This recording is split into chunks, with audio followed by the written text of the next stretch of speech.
Question 2. Did America deserve the outcomes of the Spanish-American and Philippine-American Wars? Our goals. We'll learn about the Spanish-American and Philippine-American Wars. And we'll understand why the United States fought these wars and what the effects were. Our big idea.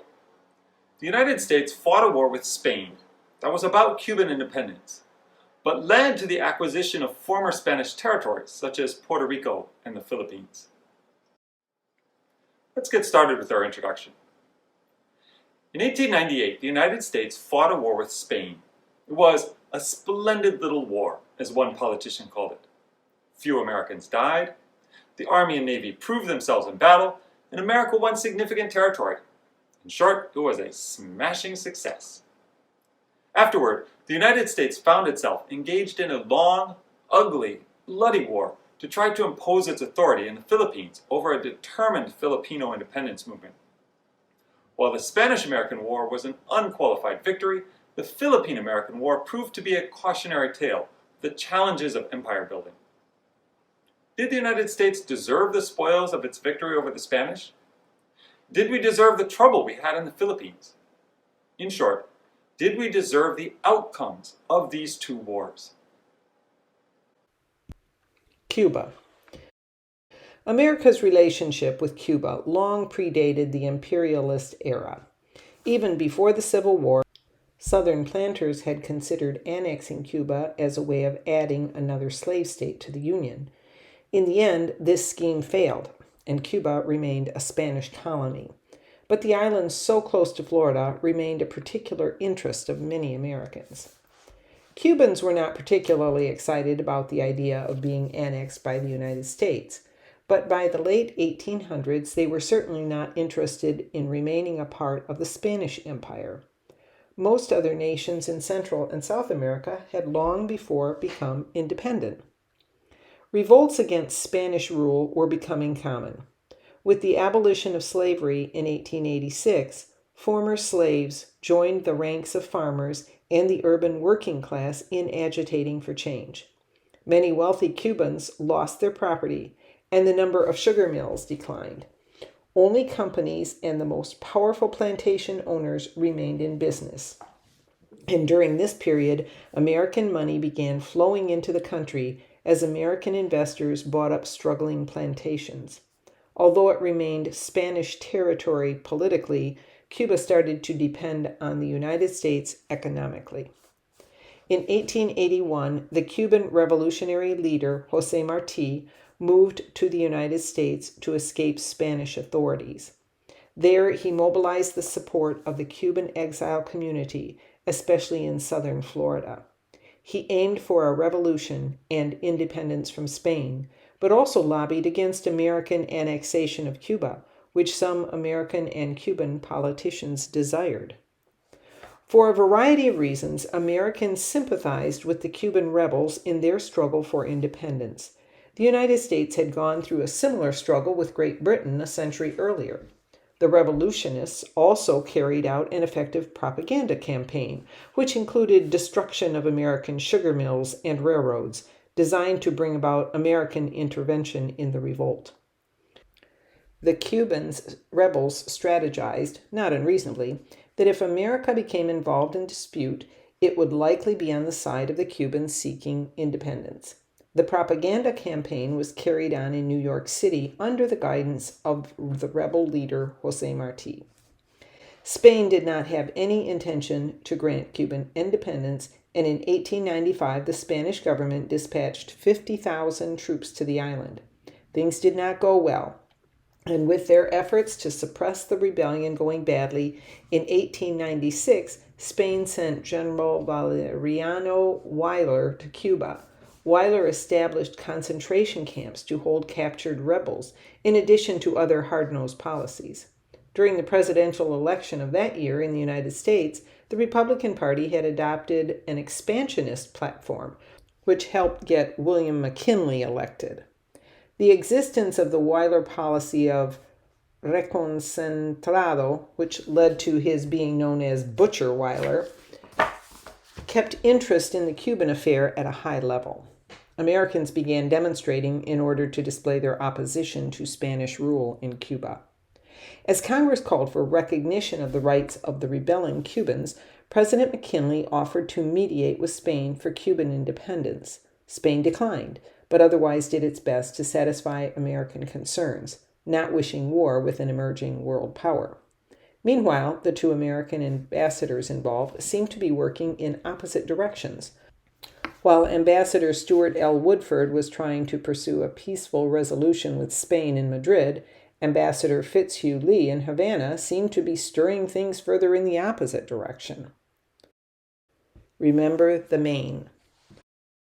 Yellow journalism had made itself felt during the Cuban conflict. William Randolph Hearst and Joseph Pulitzer vied for readership in a circulation war using tactics of exaggeration and sensationalism to keep readers buying their papers. One myth of the war says that when Hearst dispatched a photographer to Cuba to take pictures of the war, his man telegraphed back that there was not any war to photograph. Hearst is said to have responded, "You take care of the pictures, I'll take care of the war." Hearst published a sensational drawing on the front page of his journal of an American woman being strip searched by Spanish officers. The story was false, but it sold newspapers. Historian Page Smith has called the press behavior in the Cuban matter disgraceful, an opinion widely shared today. Still attempting to avoid war, Spain replaced General Weyler with General Blanco and began to reform its policy in Cuba in an attempt to meet America's growing demands. With various interests in Spain, Cuba, and the United States all pulling in different directions, however, President McKinley was at something of a loss to find the most reasonable course. Just when it looked as though a peaceful settlement might be reached, two unfortunate events occurred. American consul in Havana, Fitzhugh Lee, the son of Confederate General Robert E. Lee, requested a show of naval force to calm things down, and the USS Maine was sent to Havana Harbor, clearly a provocative act. While the Maine lay at anchor in Havana, a letter written by Spanish Ambassador de Lome in Washington insulting President McKinley was stolen from the mail by a Cuban revolutionary. He turned it over to a reporter of the Hearst newspapers, which Hearst published in the New York Journal. Americans were outraged and Delome was forced to resign.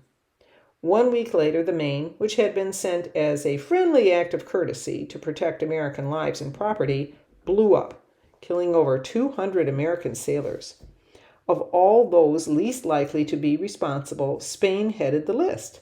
Nevertheless, the yellow press adopted the slogan, "Remember the Maine, to hell with Spain." Much later, it was determined that the explosion aboard the Maine was probably an accident, but the damage to international relationships had been done. The Spanish ambassador was not the only one who thought President McKinley was wishy-washy, although it is clear that he wanted Spain out of Cuba, even going so far as to offer to purchase the island. He was not hell-bent on going to war. Historians have generally concluded, however, that the American public, aroused by the yellow press, pushed the president into seeking a declaration of war. Reluctantly, President McKinley, himself a veteran of the horrors of the Civil War, asked Congress to declare war on Spain, and on April 25, 1898, the United States officially entered a state of war with Spain. An amendment known as the Teller Amendment was added to the declaration, indicating that the United States had no intention to annex Cuba. The Splendid Little War. The Splendid Little War, as the Spanish-American War was later called by Secretary of State John Hay, was handily won by the United States over an inept Spanish army and navy. Americans supported the war enthusiastically, and many young men volunteered. However, the regular army, which had done little but fight Native Americans since the Civil War, was ill prepared to manage the mobilization necessary to get on a war footing, and mobilization was slow, clumsy, and it was months before any American soldiers actually landed on Cuba. The Navy, on the other hand, was in good trim, having been expanded during the previous decades in response to the writings of Mahan and the support of other navalists like Theodore Roosevelt. The Navy fought well from the beginning. Commodore George Dewey, dispatched from Hong Kong, destroyed the Spanish fleet in Manila Bay in the Philippines, suffering only minor casualties to his ships and men. Later, Admirals Sampson and Schley defeated the Spanish fleet off the coast of Cuba. The movement of naval vessels between Asia and the United States and around the tip of South America underscored the need for a canal between the Atlantic and Pacific Oceans in Central America. Although the Army was plagued by inefficiency, disease, and disorder, American ground forces were bolstered by volunteers, such as Theodore Roosevelt's famous Rough Riders. American soldiers fought bravely enough to defeat a hapless Spanish army near Santiago. American troops also occupied Puerto Rico, another Caribbean island Spanish colony. The fighting, which lasted less than 4 months, saw fewer than 400 American soldiers killed in combat. Over 10 times as many died from disease, however. The most popular image of the Spanish-American War is of Theodore Roosevelt and his Rough Riders charging up San Juan Hill. But less well known is that the Rough Riders struggled mightily in several battles and would have sustained far more serious casualties if not for the experienced black veterans, over 2,500 of them who joined them in battle. These soldiers, who had been fighting the Indian Wars on the American frontier for many years, were instrumental in the victory in Cuba. The choice to serve in the Spanish-American War was not a simple one. Within the African American community, many spoke out for and against involvement in the war. Some felt that because they were not offered the true rights of citizenship, it was not their burden to volunteer for war. Others, in contrast, argued that participation in the war offered an opportunity for African Americans to prove themselves to the rest of the country. While their presence was welcomed by the military, which desperately needed experienced soldiers, the black regiments suffered racism and harsh treatment while training in the southern states before shipping off to battle. Once in Cuba, however, the smoked Yankees, as the Cubans called the African American soldiers, fought side by side with Roosevelt's Rough Riders, providing crucial tactical support to some of the most important battles of the war. After the Battle of San Juan, 5 African American soldiers received the Medal of Honor, and 25 others were awarded a Certificate of Merit. One reporter wrote that, "If it had not been for the Negro cavalry, the Rough Riders would have been exterminated." For some of the soldiers, their recognition made the sacrifice worthwhile. Others, however, struggled with American oppression of Cubans and Puerto Ricans, feeling kinship with the black residents of these countries who fell under American rule. The Philippine-American War. As the war closed, Spanish and American diplomats arranged for a peace conference in Paris. They met in October 1898 with the Spanish government committed to regaining control of the Philippines, which they felt were unjustly taken in a war that was solely about Cuban independence. President McKinley was reluctant to relinquish the strategically useful prize of the Philippines. He certainly did not want to give the islands back to Spain, nor did he want another European power to step in and seize them. Neither the Spanish nor the Americans considered giving the islands their independence, since with the pervasive racism and cultural stereotyping of the day, they believed the Filipino people were not capable of governing themselves. William Howard Taft, the first American governor general to oversee the administration of the new American possession, accurately captured American sentiments with his frequent reference to Filipinos as our little brown brothers. Philippine revolutionary Emilio Aguinaldo refused to exchange Spanish occupation for American and continued the insurrection he had been leading against the Spanish with a fight against the new American invaders. The result was the Philippine-American War, or the Filipino insurrection. It was one of the ugliest wars in American history. The Filipinos' war for independence lasted 3 years, with over 4,000 American and 20,000 Filipino combatant deaths. The civilian death toll is estimated to be as high as 250,000. Under the rule of the American military, the Philippines remained a war zone, with terrible atrocities committed by American troops against Filipino soldiers and civilians alike. Frustrated with a lack of progress, President McKinley turned the Philippines over to a civilian governor. Under Taft's leadership, Americans built a new transportation infrastructure, hospitals, and schools, hoping to win over the local population.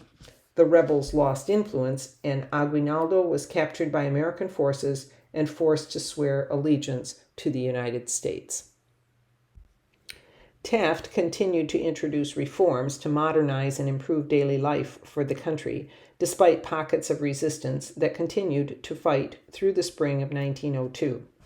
Much of the Commission's rule centered on legislative reforms to local government structures and national agencies, with the Commission offering appointments to resistance leaders in exchange for their support. The war officially ended on July 2, 1902, with a victory for the United States. However, some Philippine groups, led by veterans of the Katipunan, continued to battle American forces. Among those leaders was General Macario Sake, a veteran Katipunan member who assumed the presidency and proclaimed Tagalog Republic, formed in 1902 after the capture of President Emilio Aguinaldo. Other groups, including the Moro people and the Pulahanes people, continued hostilities in remote areas and islands until their final defeat a decade later at the Battle of Budbaksat on June 15, 1913. The occupation by the United States changed the cultural landscape of the islands. English became the primary language of government, education, business, and industry, and increasingly, in future decades, of families and educated individuals. The Catholic Church lost its place as the official state religion, although most Filipinos remain Catholic to this day. In 1916, Congress passed the Philippine Autonomy Act, Jones Act, that the United States officially promised eventual independence along with more Philippine control in the meantime over the Philippines. The 1934 Philippine Independence Act created in the following year the Commonwealth of the Philippines, a limited form of independence, and established a process ending in Philippine independence, which was originally scheduled for 1944, but interrupted and delayed by World War II. Finally, in 1946, following World War II and the Japanese occupation of the Philippines, the United States granted independence through the Treaty of Manila. Opposition. Some Americans, notably William Jennings Bryan, Mark Twain, Andrew Carnegie, Ernest Crosby, and other members of the American Anti-Imperialist League, strongly objected to the annexation of the Philippines. Anti-imperialist movements claimed that the United States had become a colonial power by replacing Spain as master of the Philippines. Other anti-imperialists opposed annexation on racist grounds. Among these was Senator Benjamin Tillman of South Carolina, who feared that annexation of the Philippines would lead to an influx of non-white immigrants into the United States. As news of atrocities committed in subduing the Philippines arrived in the United States, support for the war flagged. President McKinley and Governor Taft's efforts to end the conflict by exchanging peace for partial self-rule was, in part, due to a loss of public support. Legacy of the wars. The result of the Spanish-American War was the 1898 Treaty of Paris, negotiated on terms favorable to the United States. The United States gained several island possessions. Spain turned over Puerto Rico, Guam, and the Philippines to the United States, for which the United States paid Spain $20 million.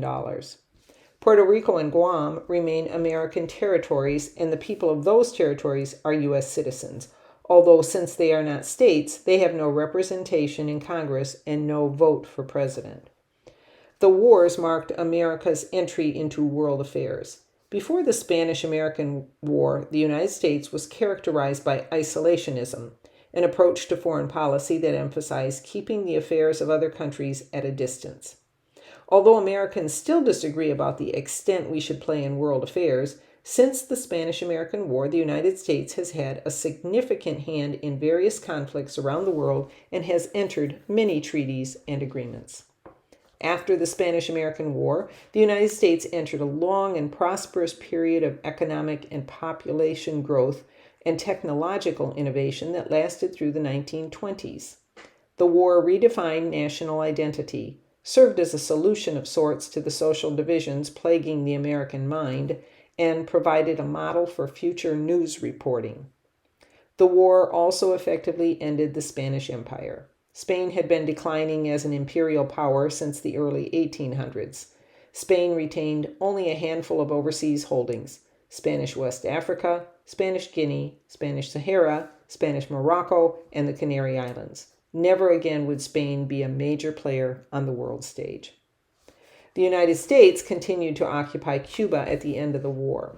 As in the Philippines, reforms were initiated in public administration, and public health agencies were brought under the direction of General Leonard Wood.